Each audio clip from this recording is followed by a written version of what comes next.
اعوذ باللہ من الشیطان الرجیم بسم اللہ الرحمن الرحیم اذا قیل اشرت الیہ ان لا تفعل جاز تقدیر لا نافیتاً الی آخرہ۔ فائدہ نمبر 3 بیان کر رہے تھے ہم۔ حروف تفسیر کے سلسلے سے اے کے بارے میں گفتگو ہو رہی تھی اور اس کے بعد ان کا تذکرہ ہوا اور ان کے ذکر کے بعد اذا کی گفتگو ہوئی اور اس کے بعد فائدہ نمبر 3 میں آ کر کے یہ فرماتے ہیں کہ اگر ایسے کہا جائے اشرت الیہ ان لا تفعل، تو یہ تفعل بھی پڑھا جا سکتا ہے، تفعلو بھی پڑھا جا سکتا ہے اور تفعلا پڑھا جا سکتا ہے۔ 3 صورتیں ہیں۔ تفعلو کی صورت یہ بیان کی کہ لا جو ہے وہ لا نافیہ ہو جائے گا، اور اب ایسی صورت میں جب لا نافیہ ہے تو فعل مضارع مرفوع ہو جائے گا۔ اور اس کے بعد نصب کیوں پڑھا جائے کس بنیاد پہ؟ ونصبہ، یعنی جازہ نصبہ، جائز ہے کہ لا تفعلا پڑھا جائے۔ کیوں؟ اس لیے کہ یہ جو مصدر ہے، یہ جو ان ہے، یہ ان مصدریہ ہو جائے گا۔ ان مصدریہ نصب دیتا ہے، جیسے ان ہے نا، فعل مضارع نصب دیتا ہے تو، اور اسے ان مصدریہ کہتے ہیں۔ تو اب یہاں پر جب ان مصدریہ رہے گا تو ایسی صورت میں یہ ان لا تفعلا ہو جائے گا، یہ پڑھنا جائز۔ 2 صورت۔ تیسری صورت کیا جائز ہے؟ بتقدیرها ناہیتاً، اور یہ بھی جائز ہے کہ آپ اس ان کو ان ناہیہ مانیے، ٹھیک ہے؟ بتقدیرها ناہیتاً، سوری، ایسی صورت لا کو لا ناہیہ مانیے۔ لا اگر نافیہ مان رہے ہیں تو تفعلو پڑھا جائے گا، اور اگر لا جو ہے وہ ناہیہ ہو جائے گا تو ایسی صورت میں پھر تفعل پڑھا جائے گا، ٹھیک ہے؟ فیجزمو۔ اب اگر آپ نے لا تفعل پڑھا، ان لا تفعل، تو پھر ان کے بارے میں کیا کہیں گے آپ؟ ان کی تکلیف معین کیجئے۔ فرماتے ہیں وَتُعَيِّنُ ان للتفسیر، تُعَيِّنَ ان للتفسیر، تو ان جو ہے وہ یعنی تفسیریہ ہوگا، ان مصدریہ نہیں رہے گا۔ یہ 3 صورتیں جائز ہیں۔ اب اس کے بعد آئیے از، فرماتے ہیں از تقع بعد بینما و بینما، از واقع ہوتا ہے۔ اب حروف مفاجہ گفتگو کر رہے ہیں، حروف تفسیر ختم ہو گیا، اس کا سلسلہ حروف مفاجہ میں فرماتے ہیں پہلے از کو۔ از واقع ہوتا ہے بینا کے بعد اور بینما کے بعد، ٹھیک ہے؟ مطلب یا بینا کے بعد واقع ہوتا ہے یا بینما کے بعد واقع ہوتا ہے۔ نحو جیسے فبینما العسر از دارت میاسیرو، میں مشکل میں تھا کہ ناگہاں اچانک آسانیاں فراہم ہوئیں، ٹھیک ہے؟ کام آسان ہو گیا۔ تو از جو ہے وہ ناگہاں کا معنی دے رہا ہے۔ فبینما العسر از دارت میاسیرو، یسر سے بنا ہے عسر، فإن مع العسر یسرا، میاسیر، آسانیاں فراہم ہو گئیں۔ وَإِذَا تَقْعُ مُضَافَةً إِلَى الْجُمَلِ الْإِسْمِيَّةِ، اور اذا جو مفاجہ کے لیے آتا ہے، یہ اذا واقع ہوتا ہے کس صورت میں، کس شکل میں، کس طریقے سے کہ وہ مضاف ہوتا ہے جملات اسمیہ کی طرف، جملہ اسمیہ میں سے کسی ایک جملے کی طرف مضاف ہوتا ہے۔ جیسے خرجنا فَإِذَا الْأَسَدُ بِالْبَابِ، الاسد مبتدا ہے، بالباب خبر ہے، یعنی عند الباب،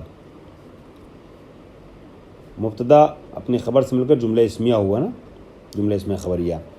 یہ فَإِذَا جو ہے اس کے بعد فوراً جملہ اسمیہ آ رہا ہے۔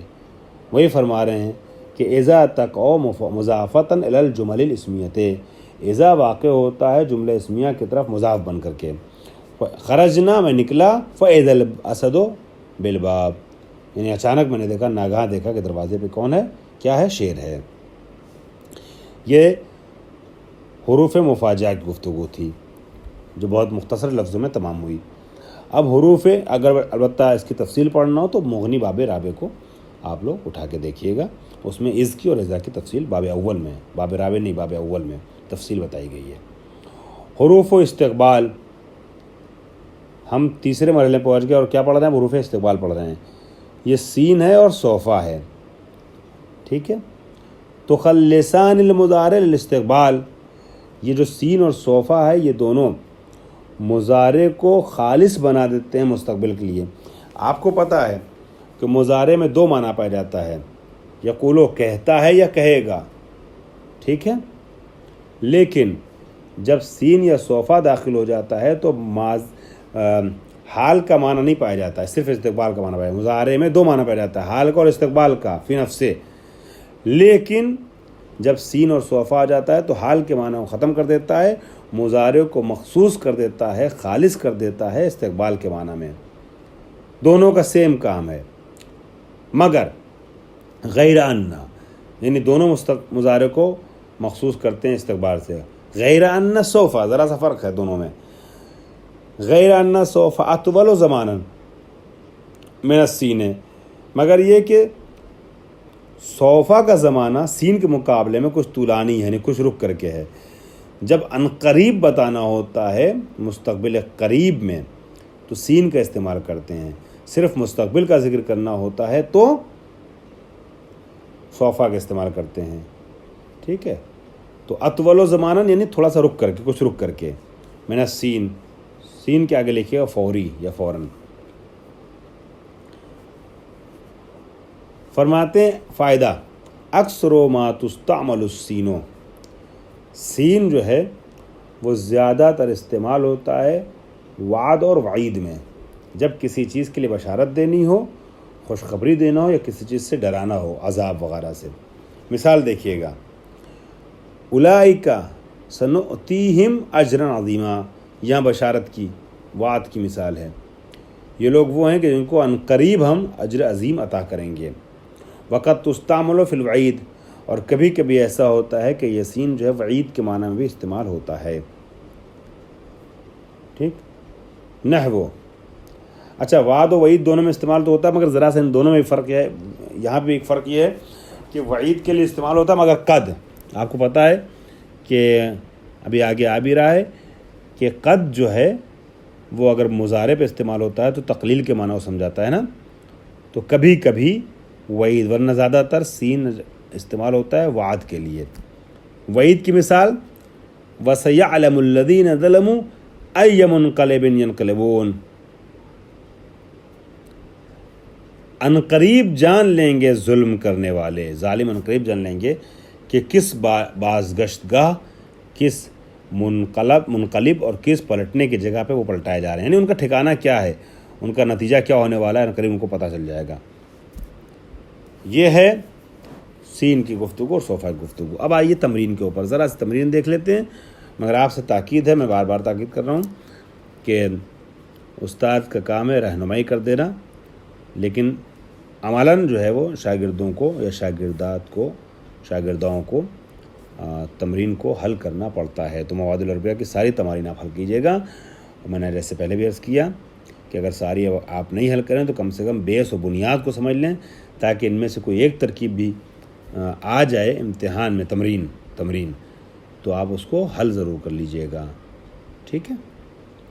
اگر آپ کو بیس معلوم ہوگا تو حل کر لیں گے انشاءاللہ آپ لوگ۔ آئیے فرماتے ہیں عین الحروف التی درست حتی الآن، یہ ایک عمومی تمرین کے طریقے سے انہوں نے دے دیا ہے، ان حروف کو معین کیجئے جس کو ابھی تک آپ نے پڑھا ہے، سیکھا ہے، سمجھا ہے، جانا ہے۔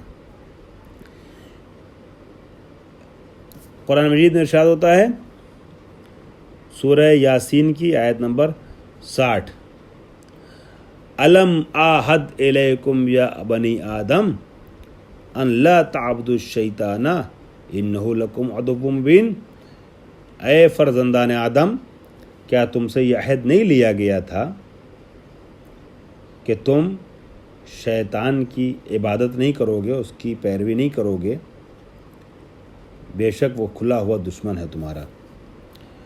علم میں تو آ جو ہے وہ استفہام ہے، اور استفہام مجازی ہے، استفہام حقیقی نہیں ہے، چونکہ خداوند عالم آپ سے معلوم نہیں کرنا چاہ رہا ہے، ہم سے معلوم نہیں کرنا چاہ رہا ہے. یہاں جو استفہام ہے وہ استفہام حقیقی نہیں ہے بلکہ استفہام مجازی ہے. ٹھیک ہے. آہد یہ حرف استفہام ہو گیا. اور لم کے بارے میں تو آپ کو پتہ ہی ہے. اس کے بعد آ جائیے یا بنی آدم، یا حرف ندا ہے. ان جو ہے ان لا تعبدو، ان لا تعبد الشیطان، ان یہ تفسیریہ ہے. البتہ تفسیریہ اس لیے ہے کیونکہ آہد کو ہی واضح کر رہا ہے. کیا تم سے ہم نے عہد نہیں لیا تھا؟ کس چیز کا عہد؟ اس کی تفسیر ہے کہ ان لا تعبد الشیطان. عہد کس چیز کا تھا وہ واضح کیا گیا کہ شیطان کی بات تم نہیں کرو گے. اس وجہ سے اگر اس معنی کے لحاظ سے چلا جائے تو یہ ان تفسیریہ ہے، لیکن ایک احتمال ان مصدریہ کا بھی ہے. ٹھیک ہے. ان مصدریہ کا اگر احتمال ہوگا تو یہاں پر علم آہد علیکم یا بنی آدم ہے نا، عدم تعبد الشیطان، اس طریقے سے کچھ ہو جائے، کچھ بنانا پڑے گا آپ کو. تفسیریہ کا احتمال زیادہ قرین بقیاس ہے. اس کے بعد جو ہے لام تو پتہ ہی ہے آپ کو، ان لا جو ہے وہ لا ناہیہ ہے اور فعل مضارع کو جزم دیتا ہے یہ. ٹھیک. اس کے بعد ایک مثال اور دیکھ لیجئے گا، وَلَسَوْفَ يُعْطِيكَ رَبُّكَ فَتَرْضَىٰ، سورہ زحا کی یہ آیت ہے جس میں یہ کہا گیا وَلَسَوْفَ يُعْطِيكَ رَبُّكَ فَتَرْضَىٰ، ان قریب آپ کو آپ کا رب اتنا دے گا کہ آپ راضی ہو جائیے. ٹھیک ہے. یہ مستقبل یعطیکا کو اس نے مستقبل سے مخصوص کر دیا، مستقبل میں عطا کرے گا. اس کا ترجمہ یہ نہیں ہوگا کہ اللہ آپ کو دیتا ہے اور دے گا، دیتا ہے یا دے گا، بلکہ ان قریب اللہ آپ کو اتنا دے گا کہ آپ راضی ہو جائیے. نبی سے خطاب ہے اور اس کی تفسیر میں جناب فاطمہ کے سلسلے سے بھی کچھ باتیں بتائی گئی ہیں، وہ ابھی اس کو بیان کرنے کا محل نہیں ہے. اب ہم آ جاتے ہیں نئے درس کی طرف. درس نمبر 57. درس نمبر 57 کیا ہے؟ حروف التوقع، حرف التوقع واللامات و حروف الزیادہ. 3 چیزیں یہاں بتائی جائیں گی. ایک حرف توقع ہے اور کچھ لام کی قسمیں ہیں اور حروف زیادہ ہیں. حرف توقع کیا ہے؟ قد. البتہ حرف توقع جو نام دیا گیا اس کا اسباب تسمیت جز یا اسباب تغلیب دیا گیا ہے، کیونکہ زیادہ تر جو ہے غالباً توقع کے معنی میں استعمال ہوتا ہے، ورنہ توقع قد کے معانی میں سے ایک معنی ہے جس کو بھی آپ دیکھیں گے. یہاں پر 4 معانی بیان کیے گئے ہیں قد کے، ایک ایک کر کے ہم پڑھتے ہیں. قد حرف توقع. قد جو ہے وہ کلی طور پہ تو اس کو حرف توقع کہا جاتا ہے، لیکن توقع خود قد کے معنی میں سے ایک معنی ہے، ورنہ توقع کے علاوہ بھی کچھ معانی ہوتے ہیں. فرماتے ہیں قد حرف توقع، قد حرف توقع ہے. یدخلو،